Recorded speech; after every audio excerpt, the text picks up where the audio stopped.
folks, we're on our last day at the Carlson Outdoors show here. John and Sawyer going out this morning. We just looked at the plat map in the lodge.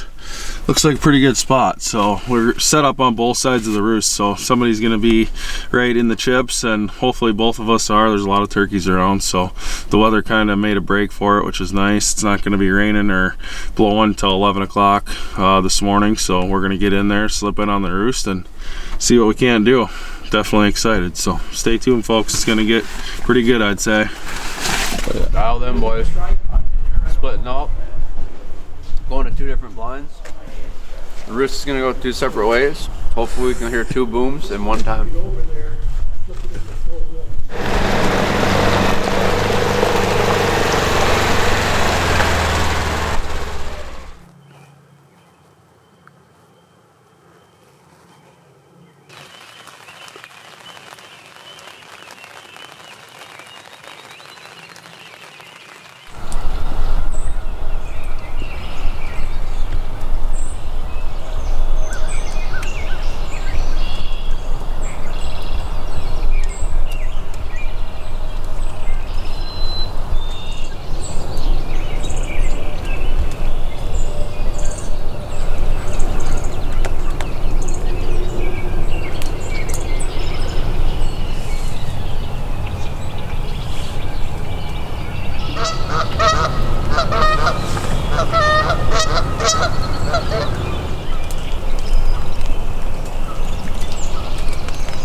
Jake decoy.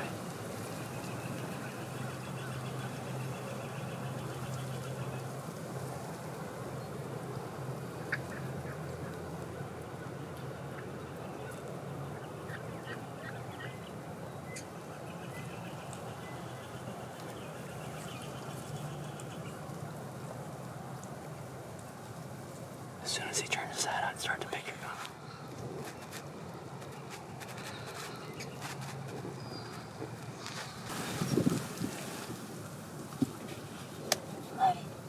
Let him turn. Just wait, just wait.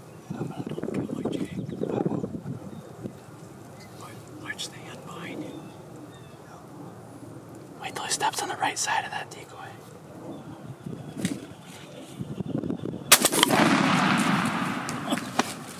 God. You got it. Oh yeah. Let's go, buddy. Way to go, dude. Let's go. All right. That was awesome, guys. Oh yeah. Let's go. He's still, his hen's still on. Sorry, what just went down? Just had 2 hens come out. We already had 1 in the field. Longbeard was following it. Came and started to mess with our 2 hen decoys, and then started jumping all over our Jake. We got the job done. And there's still hens calling. I just heard a gobble, actually. Yeah, she's right out front. Yeah, we got hens right out here still. I said, come on, let's go, big boy. Get up. Right here. So, the game time decision, talk about that. I mean, Well, we set up in our first field, had a hen come in, waited for about 2 hours, nothing happened. We heard a gobble off this way, so we decided to make a move. Got up here, checked the field real easy when we were coming in, nothing in it, so we set up, hoping that there's another 2-acre plot on the other side of this switchgrass. We're hoping something would come from that side, and a hen came across, worked her way into the middle of the field, and then we happened to notice off to the right, here come 2 hens down a lane. And sure enough, he was following them. He read the book. He came right in. It was perfect. I can't get better than that. Oh, that was awesome, man. Good job, Sawyer. Thank you. Let's go check them out, eh? Oh yeah.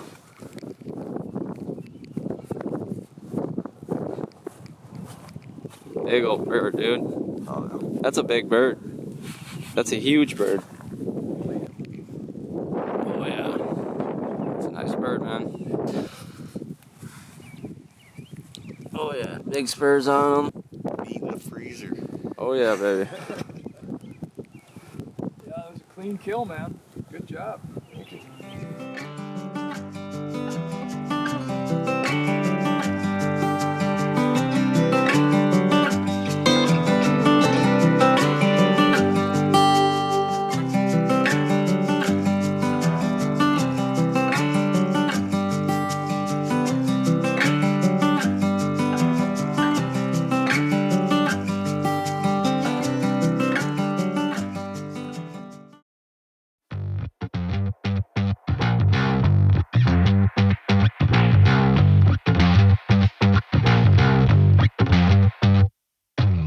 Well, many of you know Williams Gun Sight Company. We've been around for many years making sights. Back in the early 90s, we came up with a set of clamp-on vent rib sights that mainly we designed them for slug hunters with shotguns. And later on, we added fiber optics to them.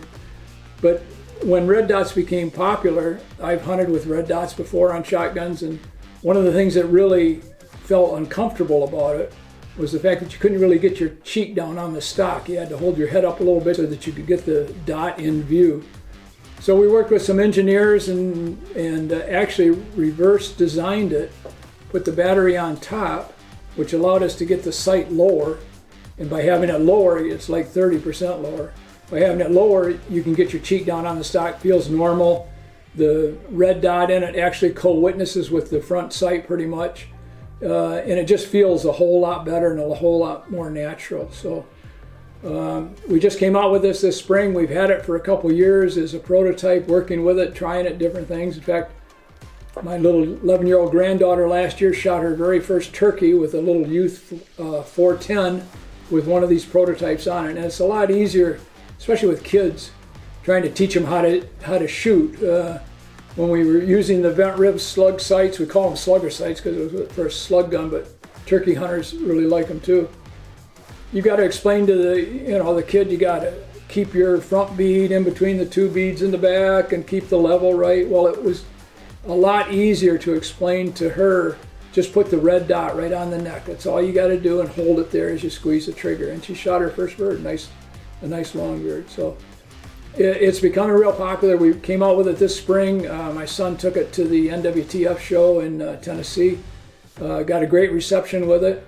In addition to the dot, we also put a red ring around the dot, and we did that specifically because a lot of us that use scopes, it has that scope feeling, and so you're looking through a scope almost, putting the red dot right on your target, and just squeeze it, and it goes off. You can adjust it for windage, elevation. It's got a manual turn on and a manual turn off. But if you forget to turn it off, it'll turn itself off in 6 hours. And the battery life's like 5,000 hours.